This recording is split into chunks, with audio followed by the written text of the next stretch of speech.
All right. Thank you. Get this light here now. How's this going to do as far as lighting up a book? All right.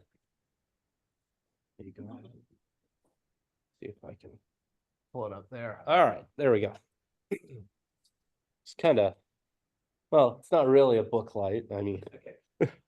Because that's from Andrea, and I think it's a little bit, maybe it's a little dim right now. Maybe we got some battery issues. Oh, I just touched it and it got considerably brighter, and that will do the job actually. So thank you. Yes. All right. So jumping into Second Kings, I don't want to go too far into the purpose slide of Second Kings, simply because one of the biggest things which we need to remember when looking at Second Kings is really don't split this off from First Kings. Yes, in our Bible, we divide First Kings and Second Kings. However, in truth, this division is just coming from the way First and Second Kings would be designed to fit on two sides of the same scroll. And so beyond there being a physical division between First and Second Kings, there wouldn't actually be any serious thematic division between the two books. You should really view one as really continuing into the other. And you can even more so feel this than in, say, First Samuel, Second Samuel, because in First Samuel, Second Samuel, you really do get a sense of First Samuel is Saul's story, Second Samuel is going into David's story. But here in First Kings into Second Kings, you really just have the continuation. You even have a little bit of spillage of Elijah's story going into Elisha as we get into Second Kings. And so if we are looking at Second Kings, which we're really looking at is the story of Elisha and Elijah. Elijah and Elisha, two names that are easy to get when voicing them confused, and that can sometimes add to additional confusion.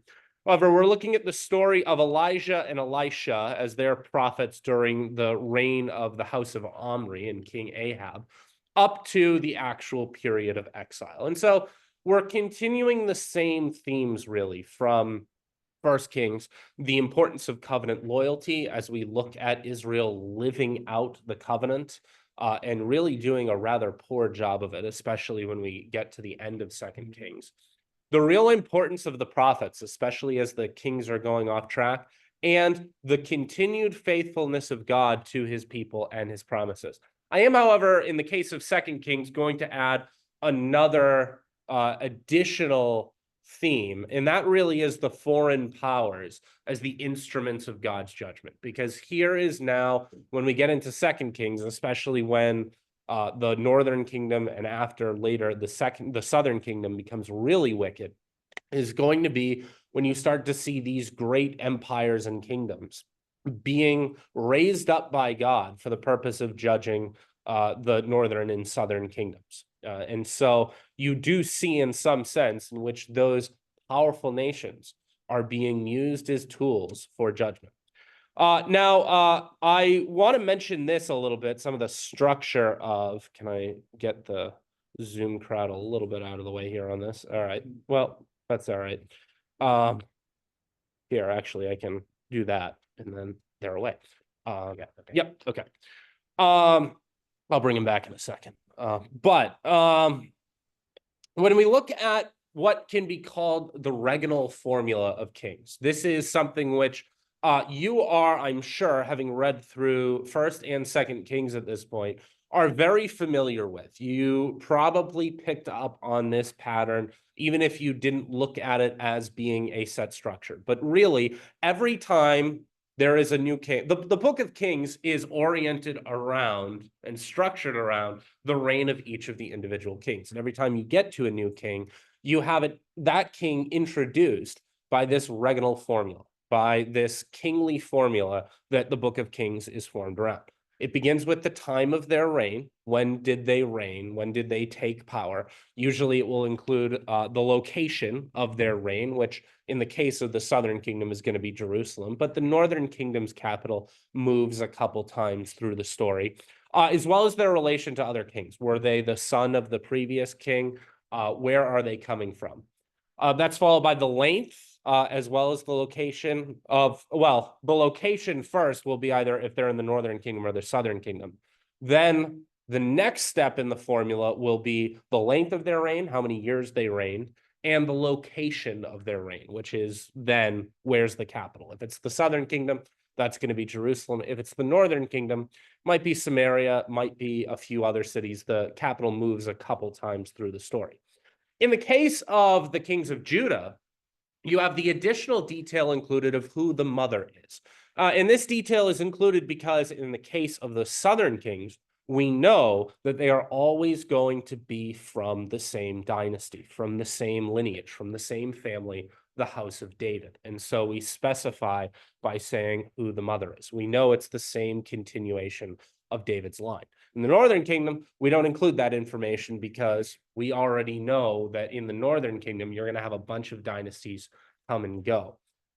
The big step, the big important piece of this regnal formula is part 4, which is their religious policy, because this is going to be where the main judgment of the king is actually delivered. This is where you see in the case of the northern kings, they continued the sins of Jeroboam. They continued on with those sins. Or in the case of the southern kings, whether or not the king followed Yahweh and whether or not they went after and destroyed any of the high places of idolatrous worship that had been built up either before their time or hiding in the background.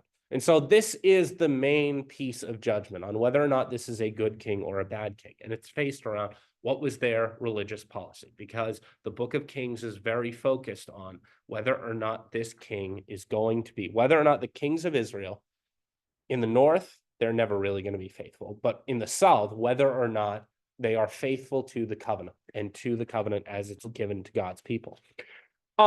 Usually you have an inclusion as well of some other sources, which is, this is where you see, and the stories of this king, are they not told in the books of the Chronicles of the Kings? And so this is, if you want to verify the information told here, go to this other book and you can get more information about what happened in their reign. Of course, part of the problem, we don't have access to these books anymore. But it's interesting to note that the author of Kings is very focused on making sure, hey, this is information that has been backed up. This is information where if you want to verify it, you can go to this other source and know that what's said here is true and know and more about this figure by going to this specific book. We don't have those sources anymore, but it's worth noting that that's included here. Finally, it ends with the information about the death, burial, and succession of the king. Where do they die? What happens to the burial? Do they get laid with their fathers? Do they end up in a not as good situation, left to be eaten by dogs, for example? And who comes in after? And so this is the basic regnal formula. Every single king that comes through in First Kings and Second Kings is going to have, in some sense, this same structure introduced through the story. And sometimes with some kings, you might get a lot more information on this. Other kings, you might just get the very basic 1, 2, 3, 4, 5, 6, and we move on to the next king. Depending upon the reign, we'll get more or less information on that king. Yeah, question? Why in the question of are the further activities not recorded in the Chronicles? Yes. Why are 3 of them statements and all the others questions? I don't have an answer as to what that would be. It's possible because maybe when you have the questions, this is usually, I believe, a more notorious king. This is somebody who we know. Like, if you want to know more about this person, go look at this source. But as to the actual structure, I don't have a direct answer to the why it's a statement versus why it's phrased as a question. That's interesting. You have a quick, yeah. So, I'm gonna touch on later on, but can you talk a little bit about the high places? Yes. Why that was a problem? I'll mention this. I will mention this in passing, but it's a good time for me to clarify it now. And the high places are something that's communicated. This is language that's used in First and Second Kings as you're reading. And the real difference is when in First Samuel, you get to the reign of King Solomon, it's mentioned that the people of Israel were worshiping in the high places, and it was largely not viewed as a bad thing because this was what they did to worship their God. Then with Solomon, the temple is created. The temple is constructed. And from that time on, in fulfillment of what had already been stated in Deuteronomy, the place where God's presence would dwell and where his name would be located is located in that one place at the temple in Jerusalem. The problem is what you start to get is even after the temple is established in Jerusalem, you have kings, local rulers trying to set up their own centers of worship, usually also on some mountain or some high place. And so the question is, will this king be loyal to maintaining worship in that one location at the temple in Jerusalem?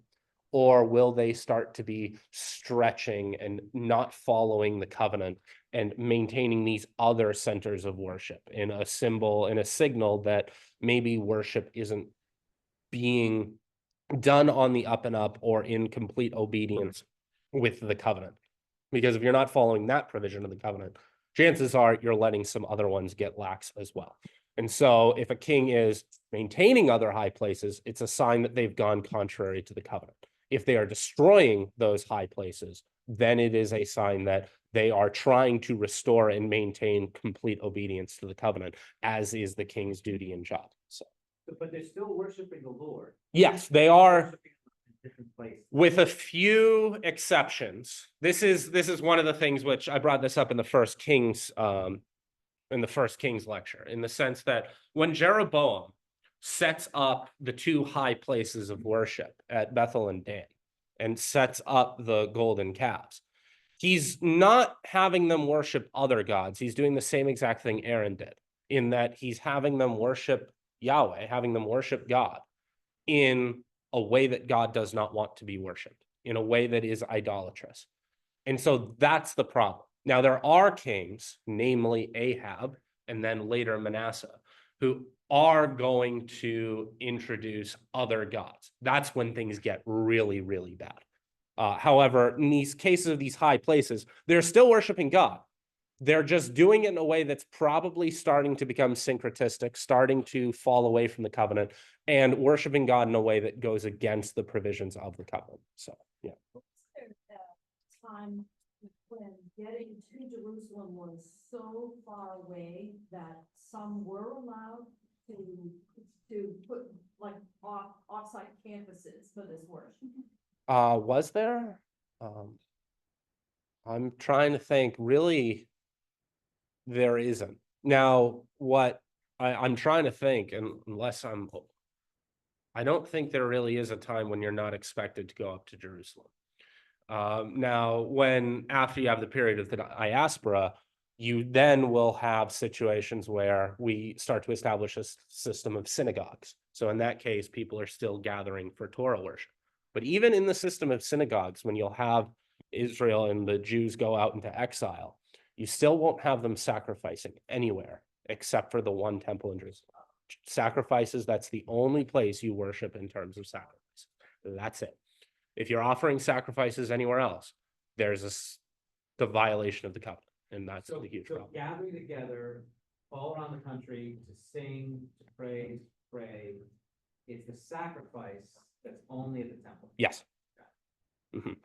So yes, no, it's not saying you can't worship together or praise God anywhere but the temple. However, if you're sacrificing, if you're making atonement, that's something that exclusively happens in Jerusalem, nowhere else. That's the covenant provision. It's in Deuteronomy. It was looking towards, it didn't name Jerusalem, but it was looking towards that place where God's presence would dwell and where his name would be located. With David, that place becomes Jerusalem when he brings the Ark of the Covenant in. With Solomon, the temple is constructed around the Ark of the Covenant, and that is the place where you worship. Don't set up high places where we can have other places of worship. And notice, this is what the kings of the northern kingdom do. They set up Dan and Bethel as alternatives. Why? Because in the case of the northern kingdom, you don't want people going down to Jerusalem, which is owned by the southern kings, in order to worship, because then they're going to start wanting to, hey, wait a minute, if they have Jerusalem and that's where we worship, why don't we just hitch back up with those kings? And so the northern kings are never going to let that happen. They always want Dan and Bethel as these alternative high places. But even in the southern kingdoms, maybe it's because it works better or it's more convenient, or maybe they're getting some kind of economic benefit out of it, they might set up alternative locations of worship that goes against the covenant. They might have their reasons, but it goes against the covenant. So it's absolutely not what the kings are intended to do. Now, that said, moving forward, 2 dates, 2 years you should know, because when we look at 2 Kings, we really are starting to target and look towards the actual exile of the northern and the southern kingdom. The northern kingdom is going to go into exile first, the southern kingdom second, because 2 Kings especially is telling us the story of after you have kind of the split of the kingdom in 1 Kings, then in 2 Kings, how do you lead from this divided monarchy to now God's people are living completely scattered and in exile? And so the 2 years, these are good ones to file away. These are important dates. But the northern kingdom, that is Israel, led predominantly by the tribe of Ephraim. The kingdom splits in 931. The date you probably want to know is 722. 722 BC is when the northern kingdom is going to end up conquered by Assyria and carried into exile, carried out, dispersed among the nations by the Assyrian Empire. By the way, something just to file away, when you hear that word Assyria, when you hear the empire of the Assyrians, you should associate it with the capital of the Assyrian Empire, which is Nineveh. And when you hear Nineveh, you probably immediately associate that with Jonah. That's important historical context when you get to the story of Jonah. I don't think you should forget the fact that Jonah is ministering as a prophet from the northern kingdom to the capital of the kingdom that is going to destroy his people in the matter of a few decades or centuries. That is not something you should overlook. Now, in the case of Judah, Judah is going to hang on for a little while longer than the northern kingdom, because when Assyria is marching through, they end up saved by the good rule of Hezekiah. However, Judah also is going to end up carried into exile in Babylon in the year 586. 586 is the big date of the destruction of the temple. These are good dates. You know, as a history teacher, I realize we're not that good at holding on to dates anymore. It's one of the things that as a history teacher, that always has to be a sticking point for me. But dates are important pieces of orientation. And so if you can get these dates memorized, 722 for the northern kingdom, 586 for the southern kingdom, it will be useful for your study of scripture and for your orientation in terms of when are these things happening in history. By the way, the destruction of the second temple is another big date, and that happens in 70 AD. So you have 586, the first temple is destroyed. The second temple, Herod's temple, is destroyed in 70 AD. Now, I want to take the time when we're in 2 Kings, because I've already mentioned just the way that 2 Kings is really holding up the other kingdoms as instruments of God's judgment. And one of the things that I studied for quite a bit of time when I was studying in Israel was what was called this land between concept. It was originally founded by a person who really is one of the greatest minds in the historical geography of the Bible, a guy by the name of Jim Monson. I have a poster from him on the left. I have that poster in my classroom as well. And what he said is, if you really want to dig in and you want to look at the geography of the land of Israel, and you want to look at it as really more of a playing surface, as a game board, as a chessboard, what you see is that in many ways, the land of Israel is the perfect land between, a land between certain things, which serves as a valuable location to test God's people and to prepare them, and to put them through trials in preparation for becoming more holy and for becoming the vehicle through which Christ would come and through which the gospel message would come. And he identifies 3 ways in which Israel really serves as a very valuable land between.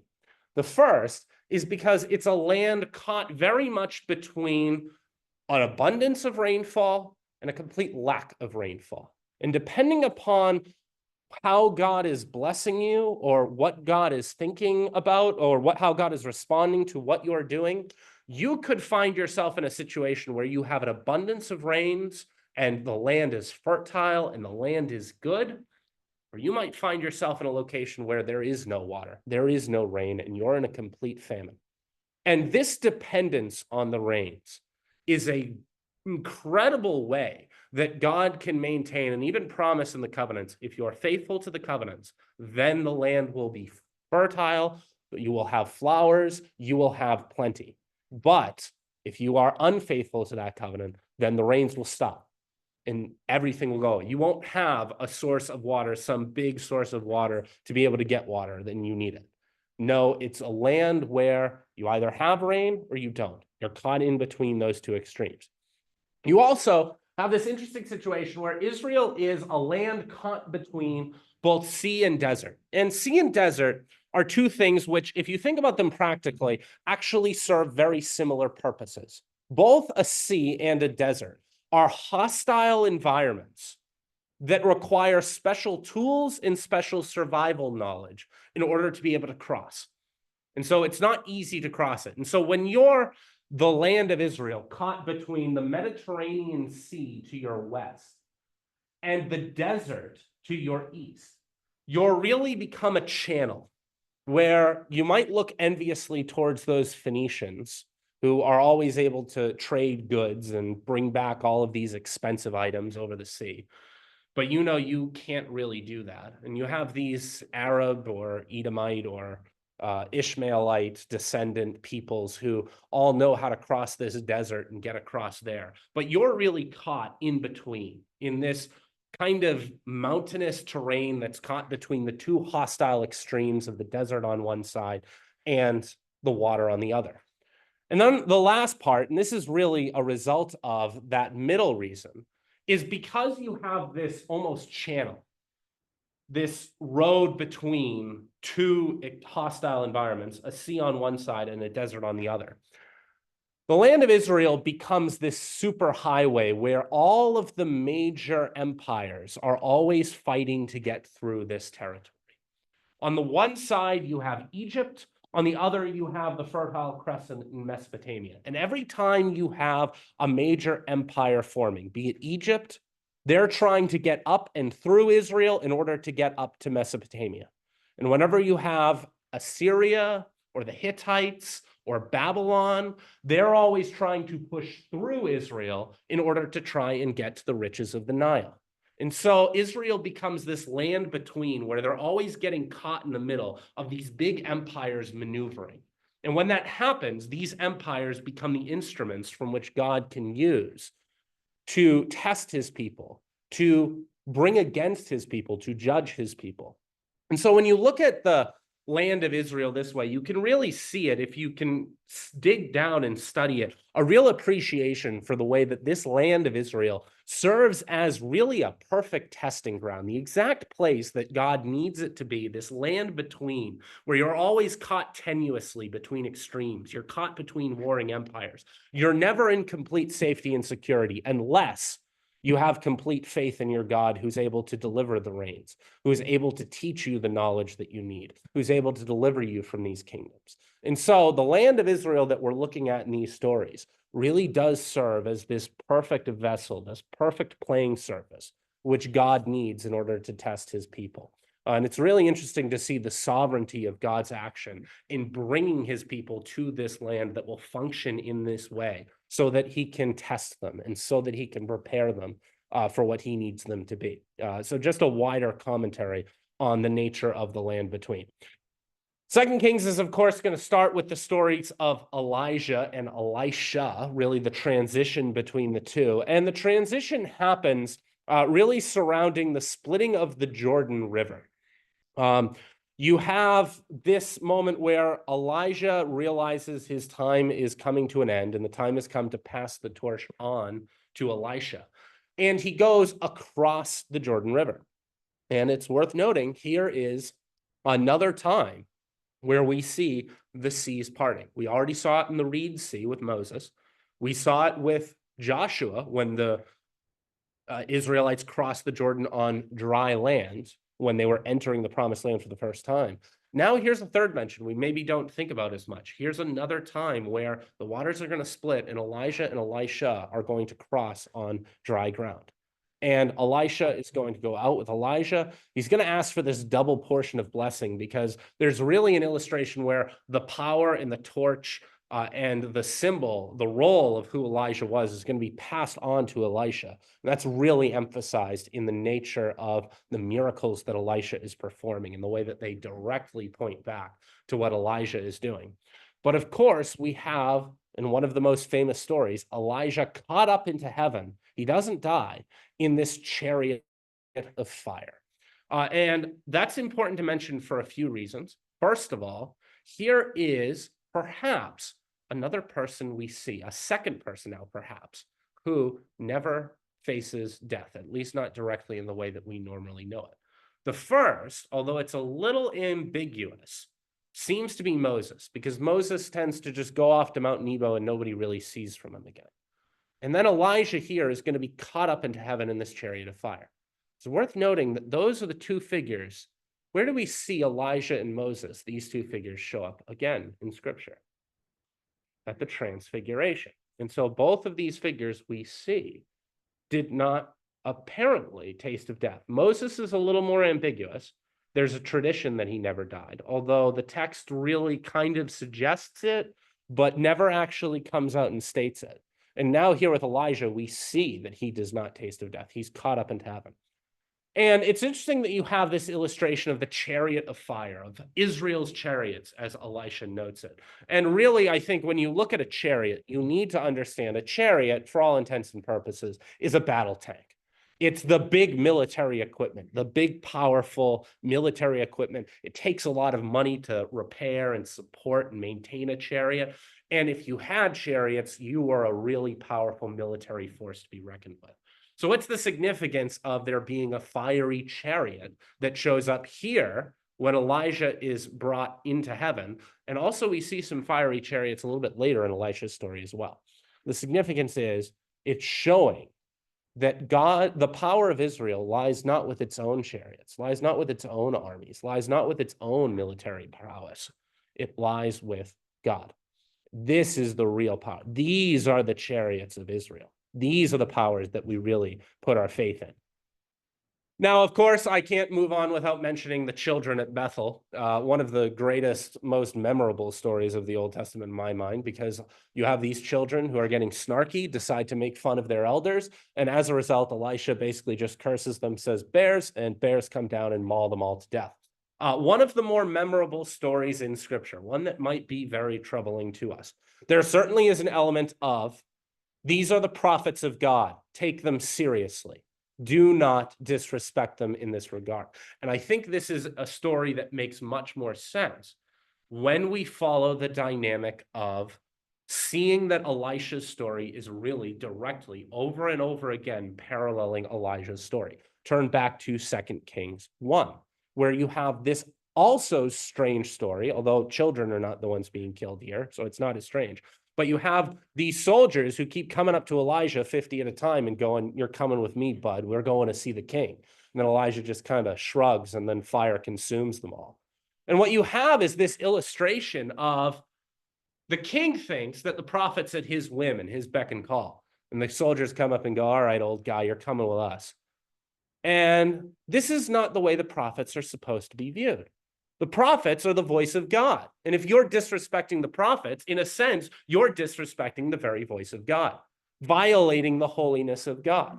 And so there's an illustration here where there needs to be a physical manifestation of these prophets are people you need to take seriously. You can't just start insulting them at a whim. And so you have this event of the fire being called down by Elisha, and then the bears being called down by Elisha.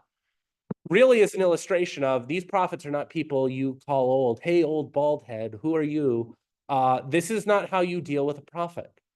This is somebody who you need to take seriously. There needs to be a sense of reverence and awe maintained around these people who speak for and carry the respect and the burden of speaking for God. And so it's an elevation of the role of prophet. It is also another in a long series of illustrations of how Elisha is carrying on this legacy, carrying on this role of power, this role of the power of Elijah. And speaking of that, of course, going to, just as we saw Elijah take care of a woman and heal a dying son, so we see Elisha take care of a widow, or take care of a woman and take care of a dying son. And so you have this direct parallel going again. By the way, it's worth bringing up here, of course, why is this theme of somebody continuing in the power of Elijah so important? Who else is going to be the one who we're looking for, who is going to come in the spirit and power of Elijah? John the Baptist. And so just like how you kind of had, if I'm to parallel these two relationships, you had Moses. And when you had Moses, the one who spoke to God face to face, and you're promised that there's going to be somebody who comes like Moses. You have Joshua come right after, who kind of looks a lot like Moses. He's not, there's something a little bit lesser about him, but he looks a lot like him. And then far off in the distance, we have the complete fulfillment of the one who's really coming in the power of Moses, who is Christ. Now here again, you have Elijah, and Elijah's really impressive. He's this prophet who's doing things that are really head and shoulders above what other prophets are doing. And then you have the one who comes right after him, who's Elisha. And they both cross the Jordan River, and they both look a lot like one another. And then they look off far into the future of this other one who's promised, who's going to come in the power and the spirit of Elijah, and that being John the Baptist. And notice that each of them have interactions with crossing the Jordan River. You have Joshua who crosses the Jordan River. You have Elisha who crosses the Jordan River.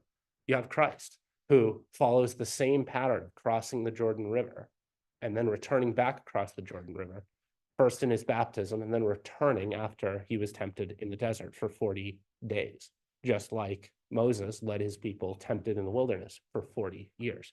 You have all of these parallels, all of these symbols, all of these signs being ingrained into the Israelite people in their history, so that when the time comes for them to see the real, genuine article, they know what to look for as long as they know their book.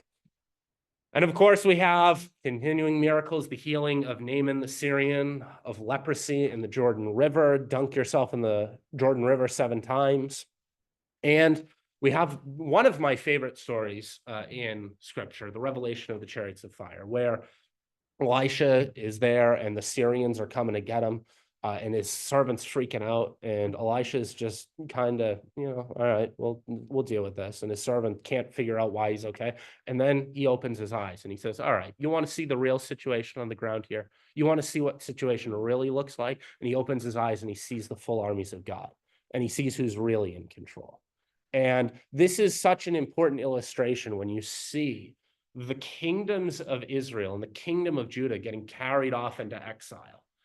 And whether or not, has God been defeated? Are the people going into exile and God has been overcome by the foreign kings and the foreign hordes? But yet we see already in 2 Kings, we know who the real power is. We know where the real power is. We know who the chariots of fire listen to and who they obey. And we know that even just one old guy, one old prophet in Elisha, who is filled by the Spirit of God, who controls, who is speaking for God, who is empowered by God, is able to overcome an entire Syrian army just by his own, just because God is with him. And so we know where the real power lies. And it isn't necessarily with the Israelite or the Judahite kings. It's with God himself.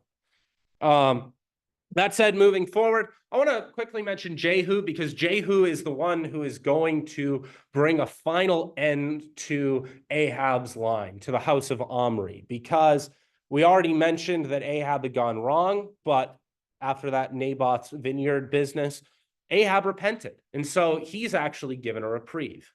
And so his line continues for a little bit. However, it's going to be brought to an official end by Jehu. Now, Jehu, and I'll mention this in passing because this is one of my favorite details in Scripture.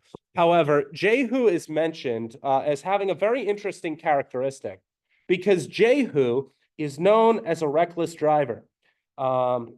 It says in 2 Kings chapter 9, verse 20, again, the watchman reported when he's looking out to see if Jehu's coming back. He reached them, but he's not coming back. And the driving is like the driving of Jehu, the son of Nimshi, for he drives furiously. And so Jehu is well known because he drives chariots and he drives a little recklessly. So this is for some reason, we have the detail preserved in scripture that when he drove, he was a bit of a furious driver. He really liked to speed. He really liked to get his chariots moving. But it's going to be through Jehu who's going to fulfill the prophecies and destroy Ahab's family and destroy Jezebel. Finally, we have the fulfillment of the judgment on Ahab's line. Jehu is going to, after the death and killing Ahab's line and killing Jezebel, is going to destroy Baal worship. And so Baal worship is going to be wiped out from the northern kingdom. However, Jehu still falls short because Jehu is still going to maintain those other centers of worship beyond Jerusalem at Bethel and Dan. He continues to use the language of the book, the sins of Jeroboam.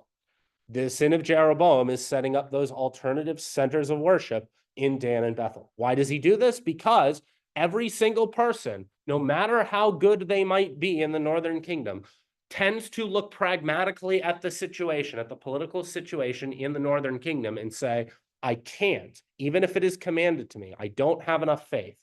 I can't let my people go worship in Jerusalem because once I do that, they will convert over culturally into the southern kingdom and I'll lose my power. So all of the northern kings universally all maintain at least these alternative centers of worship. And it's why all of them are in violation of the covenant and why the northern kingdom is going to end up carried into exile much sooner. Now, I want to mention just in passing, some of the archaeological business of some of what's going on in the Old Testament here, because a lot of times people, secular scholars, like to criticize some of what's happening. I know that's an understatement. Criticize the historical accounts we have here in this story in 1st and 2nd Kings and whether or not it is actually historical. In fact, and I suspect many of the people in this room were aware of it, but up until you really get into the 60s and 70s, when we think of King David was viewed by secular scholars as really being more of a King Arthur type figure, not somebody who actually existed, but some kind of like a loose mythical figure, founding figure of some kind of Israelite kingdom and some loose founding myth, but not somebody who actually existed. And this was the case for a long time until sometime around, I believe, the early 1970s. This tablet was found in a place called at Tel Dan. So actually Dan, that same place where Jeroboam, one of the places where he set up his worship, in a wall at Tel Dan, at the city of Dan, this inscription was found. It actually relates to some of the information we have in 2 Kings 12, when one of the kings of Damascus was attacking the northern and the southern kingdoms. But what it does is it makes direct reference to not only the events that we have here in 2 Kings 12, but it also mentions, if you can, you have their Proto-Aramaic script, but actually it's, well, I can't, actually I can quote the chat right there. Beit David, the house of David. And there, for the first time, from an artifact that actually is this old, from this time period, we have reference to the house of David. And it was here, beginning in around the 1970s, when for the first time the scholar said, oh, wait a minute, maybe there was a David. Maybe our biblical account is correct. Maybe this is a historical document that might have some real sense to it.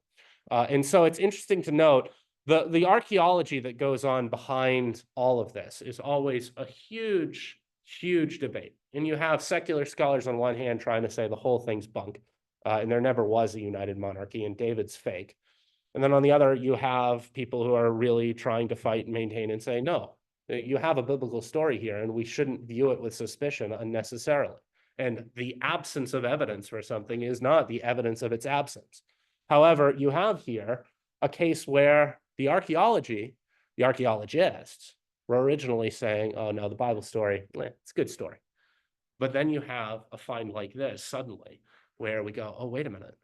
The archaeological account is right. There is a David. He didn't exist. And you have other finds like it that continue to flesh out this story. And I would say if you really look at over the course of the last 150 years, when archaeology has been a real serious discipline, the biblical story continues to hold up surprisingly well. And so another thing we want to mention as we continue through this story, in 2 Kings 17, that's when we finally have Assyria put the northern kingdom out of its sin.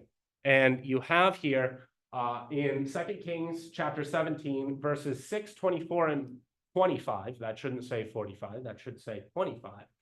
You have in the 9th year of Hoshea, the king of Assyria captured Samaria, and he carried the Israelites away to Assyria and placed them in Hala and on the Habor and the river Gozan and in the cities of the Medes. And the king of Assyria brought people from Babylon, Cutha, Ava, Hamath, and Sepharavim, not going to try to get my mouth around that one, and placed them in the cities of Samaria instead of the people of Israel. And they took possession of Samaria and lived in its cities.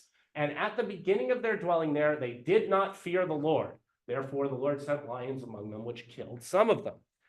The reason why this is so important and why you should mark this is because what you have here is the founding story of who are going to become out of Samaria, the Samaritans. The remnant, after a large population are dragged into exile and scattered throughout all of these kingdoms.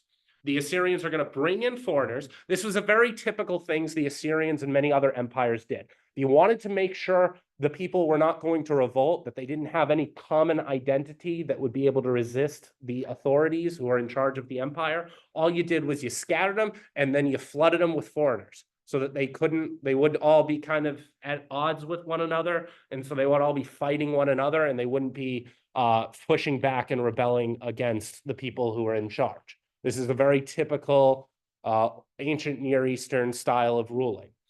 And so here what you have is you have the Assyrians are going to bring in all these foreigners and they're going to intermix.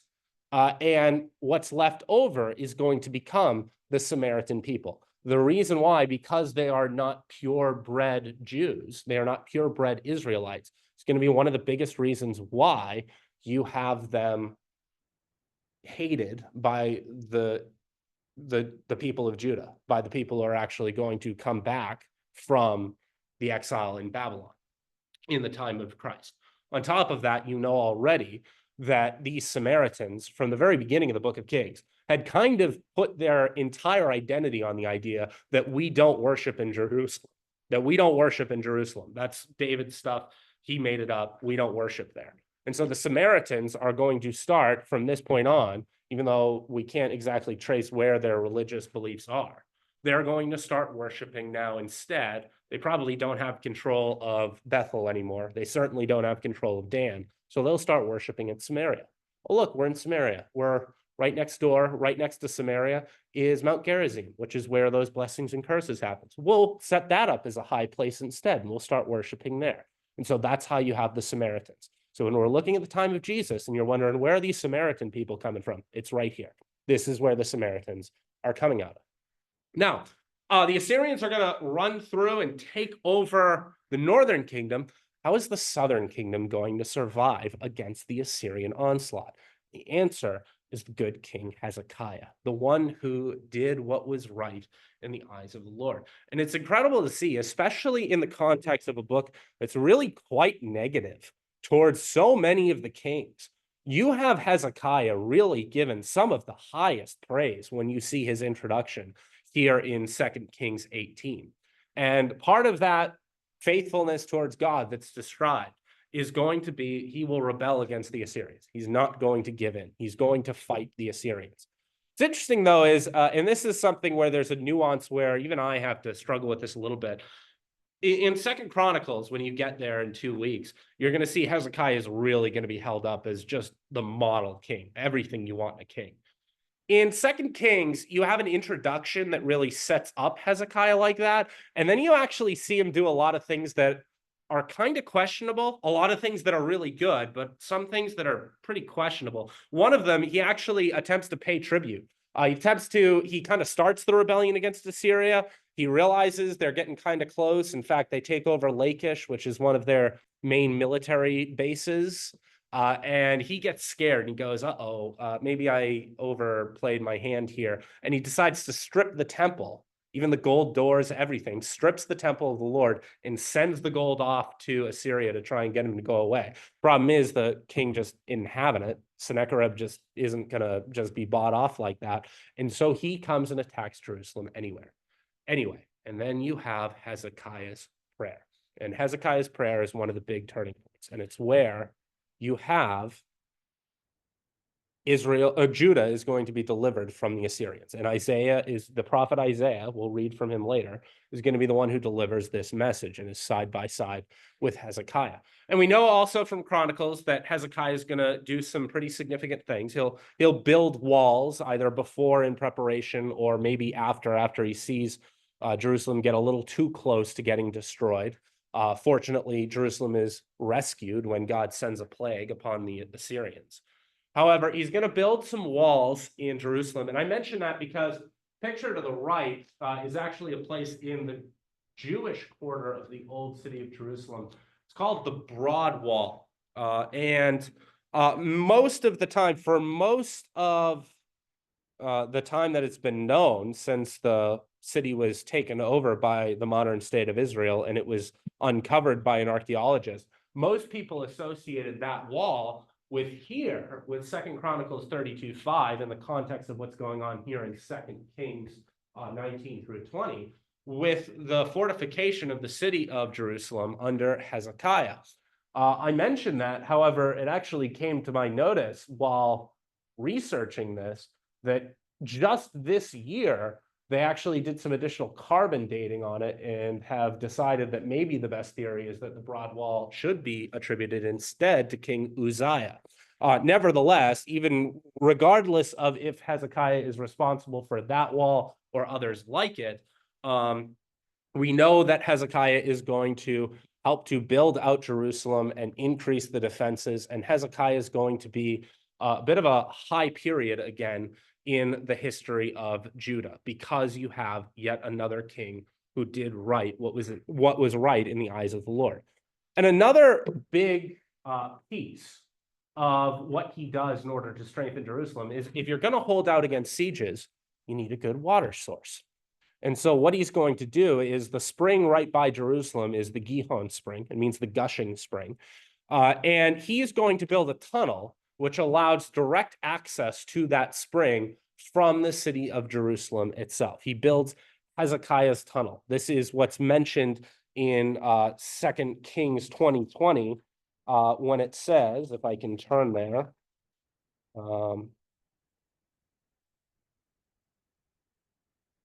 20:20, the rest of the deeds of Hezekiah and all his might, and how he made the pool and the conduit and brought water into the city, are they not written in the book of the Chronicles of the kings of Judah? And so Hezekiah is going to be well known for building what is now known as Hezekiah's tunnel, connecting the spring of the Gihon spring to the actual city of Jerusalem. And I mention that because the Hezekiah's tunnel is, perhaps some of you are aware of this, still around to this day. You can walk through it. In fact, I've done it. There's a picture that I took going through Hezekiah's tunnel. It's pitch black, pitch dark. And depending upon how much rain there's been, it might be up to your ankles, your shins, or even your knees in water. So you got to wear a bathing suit. But you march through this tunnel. It's a pretty good length tunnel down from a little bit below the city of Jerusalem in what is the really ancient city of Jerusalem, the city of David, it's called today. And you can walk up it all the way into the city of the city of Jerusalem, the old city. And you actually have about halfway through the tunnel an inscription. And this is a sign marking the inscription. You are standing at the place where the Shiloah inscription, written approximately 2,700 years ago, during the reign of King Hezekiah was discovered. And here is a reproduction. The actual inscription itself was brought up to a museum, but they have a reproduction there of what it looked like and where it was. And what you have carved into the wall is the story of how they were building the tunnel. And essentially what they describe is they built the tunnel from both sides at the same time, and they tried to meet up together. And fortunately, they were close enough that they started to hear one another, and then they were able to connect the tunnels, and they commemorated the location where it met by making that mark.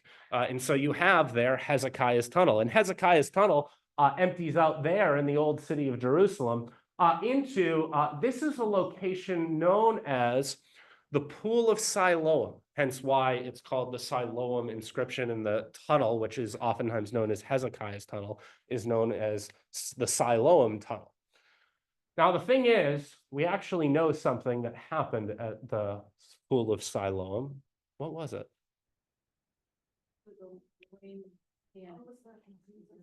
When Christ performed a healing and told the man to go wash himself in the Pool of Siloam. Now, the disappointing thing is, up until about around 2004, we thought that was the location, even though it had to be rebuilt, but that was the location of the Pool of Siloam. Turns out the actual Pool of Siloam, we found it, is a little bit closer to the actual spring itself. We know where the Pool of Siloam is now, but that's where Hezekiah's tunnel actually empties out. So just some pictures of Hezekiah's tunnel and some connections to what you can actually see connected to the stories we're reading about in Scripture.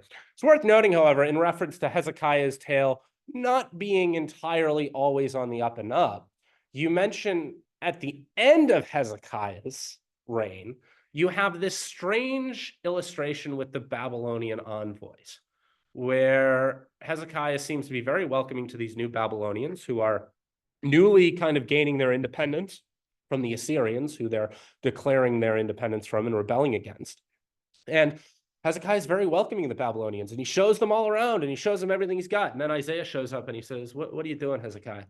You know, God's going to deliver your people and everything you have here into the Babylonians' hands very soon. And so you have here, even in Hezekiah's reign, this clear illustration of where things are headed. And we know things are going to get really bad with, after Hezekiah, you have the rise, the lead back, Judah being led back into evil by the big bad king Manasseh.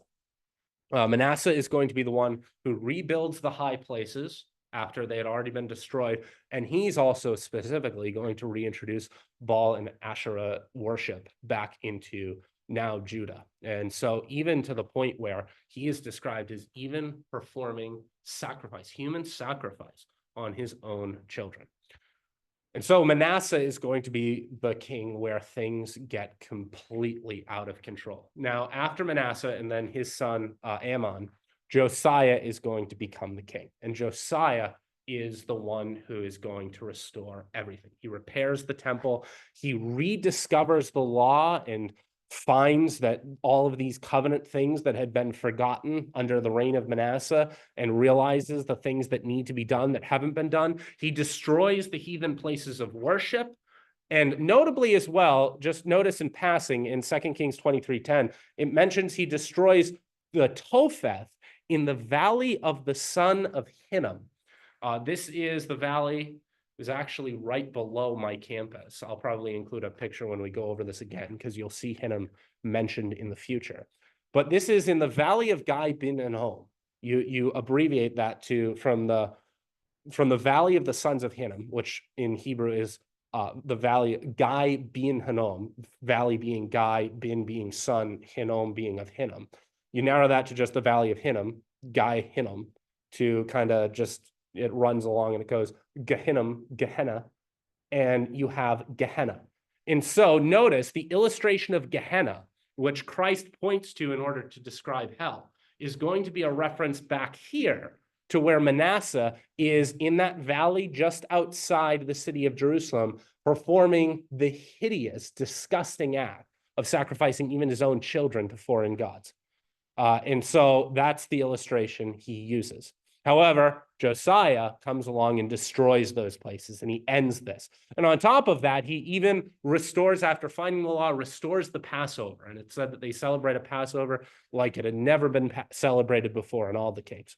And so Josiah is this big return, this big restoration after the horrible evils of Manasseh. The problem is, despite Josiah's reforms, still the Lord's wrath is kindled because of what happened under Manasseh. And it's clear that Judah's days are numbered because of what had happened under Manasseh.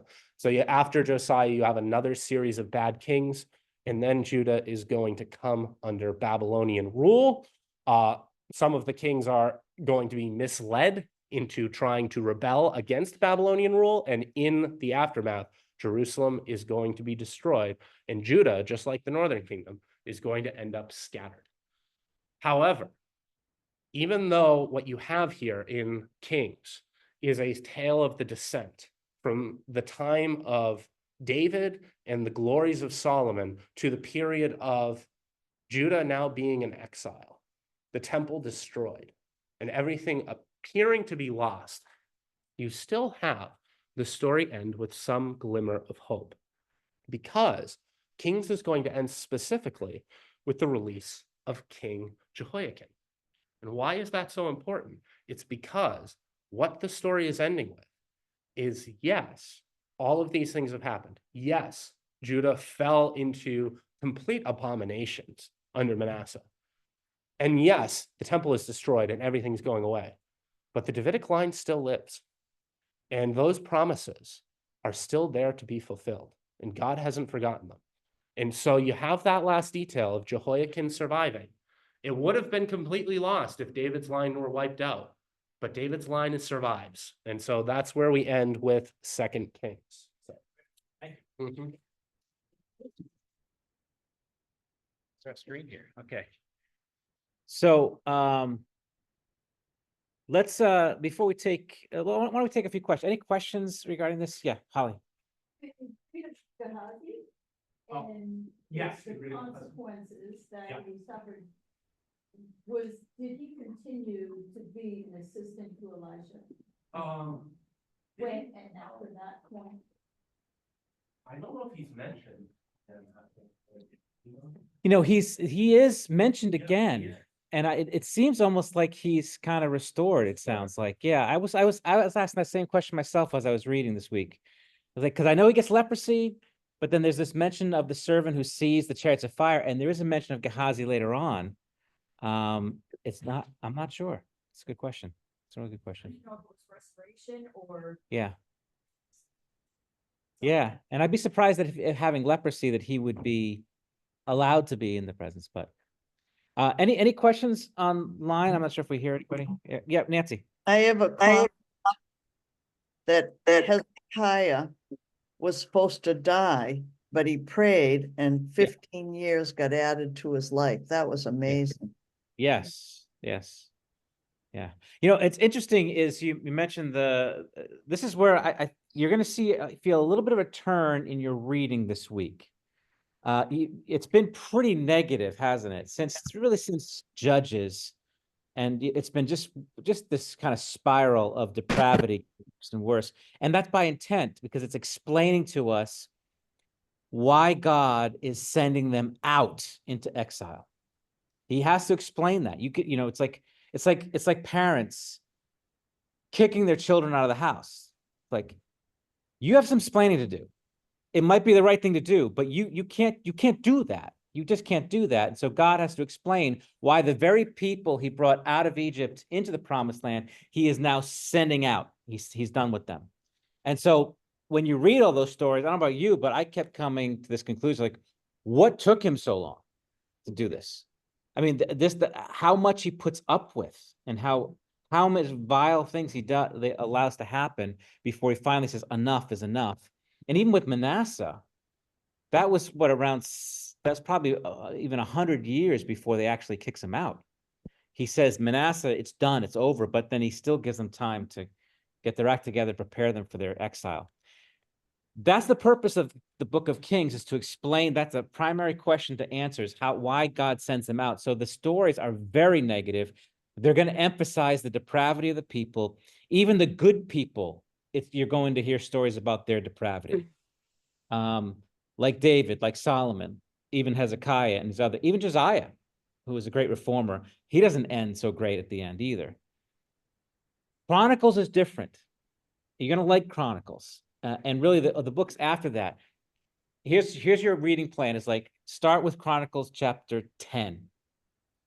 The first 9 chapters is all genealogies. If you like that stuff, knock yourself out. Feel free to skim. Don't get bogged down with that. That's very important for people who need to know who they are and where they come from. I mean, you like reading your own genealogies, right? Well, maybe some people do. Some people like reading. I don't like reading other people's genealogies. I'm happy to learn. Oh, that's my grandparents. Oh, that's great. So don't get bogged down in the genealogies. If you wanted to even to start in chapter, I think it's chapter 10, start there. The purpose of Chronicles now is very different. It's written to a people who are already in exile and broken. They understand why they're there. The question now is, how do we get back? And these are stories of repentance. They're inspiring stories. Even Manasseh has an inspiring story too of God's grace. And so you're going to see really positive examples of repentance and faith. Really, the story of Jehoshaphat, one of my favorites. Great stories that are not highlighted in First and Second Kings. They are highlighted in Chronicles. So they are, in a sense, the same timeline. And you're not going to hear anything about Israel. It's just all on Judah. It's all Judah. It's really it's a book of restoration. I think you'll like it. I'll probably like it much better than Kings, unless you like the blood and the gore of Kings. But that's sort of just a brief overview of Chronicles. That's first Pastor Chronicle. John, Yes. I just wanted to say how I was impressed and of God's love. Matthew had mentioned about Samaria when they were resettled in the lions, they were being killed off, and how the king of Assyria, he says, they're being killed off because the people do not know what he requires. Yes. And how you're having someone, their enemy, say, go get a priest to teach them how to serve God. Yeah. You're thinking he would want them to be killed off, but God's grace is like working through the king. Absolutely right. That amazed me. That's right. Absolutely right. And that is a big theme in Kings. Even there, it's like as you see you understand why, and he explains. You'll notice in Kings twice he explains in great detail why he kicked out the Israelites and why he kicked out the people of Judah. Very detailed, but in all of that is his grace and patience, and it seems like you almost get the sense that no one is too far from the Lord. That there's no place too far for him where he cannot reach. His arm is not shortened, that he cannot reach. Even those horrible Samaritans, he can bring them back. Yeah. Any other questions before we? Yeah, Nancy. Yeah. Michael, dispute, right? It's in Jude. Yes, in Jude, Michael disputes with the devil over the body of Moses. Yes. What was that? I have a theory on that. I don't know what your theory is. Let's hear your theory. My theory is yes. I think he did die, and I think he was raised. I think that's what the argument with the devil was. The devil is sort of the prince of the dead. He wants the body like every other body. And Michael says, not this one. And the Lord rebuke you. That's my take on it. So that he didn't experience a transformation like Enoch or Elijah does, but he is raised bodily. So that's why Moses and Elijah do appear with Jesus. They're there in physical form. They are two bodies that have overcome death or been spared death. There's clearly something strange or different going on. Yeah. With, what happens to Moses, that it's giving some distinguishing characteristic. And I don't think you can ignore the circumstances of